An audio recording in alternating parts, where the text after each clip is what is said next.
Hi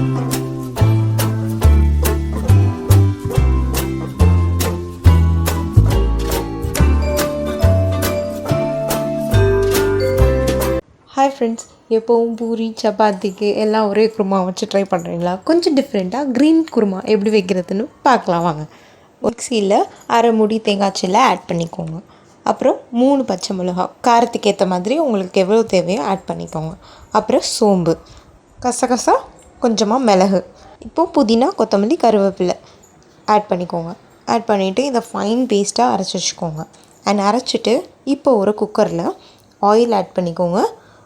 oil add பண்ணதுக்கப்புறம் பட்டை, கிராம்பு, பிரியாணி இலை அண்ட் ஏலக்காய் இது எல்லாமே ஆட் பண்ணிக்கோங்க. ஆட் பண்ணிவிட்டு இது நல்லா பொரிஞ்சு வந்ததுக்கப்புறம் ஆனியன் ஆட் பண்ணிக்கலாம். ஒரு பெரிய சைஸ் ஆனியனை சாப் பண்ணி ஆட் பண்ணியிருக்கேன்.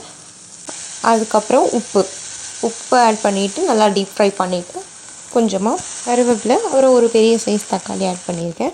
ஆட் பண்ணிவிட்டு ஃப்ரை பண்ணிக்கோங்க. அதுக்கப்புறம் மசாலா ஐட்டம்ஸ் ஆட் பண்ணிக்கலாம்.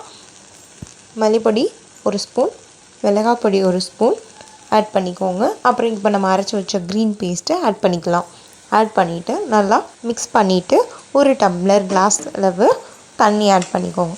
தண்ணி ஆட் பண்ணிவிட்டு ஒரு 3 விசில் விட்டால் போதும்.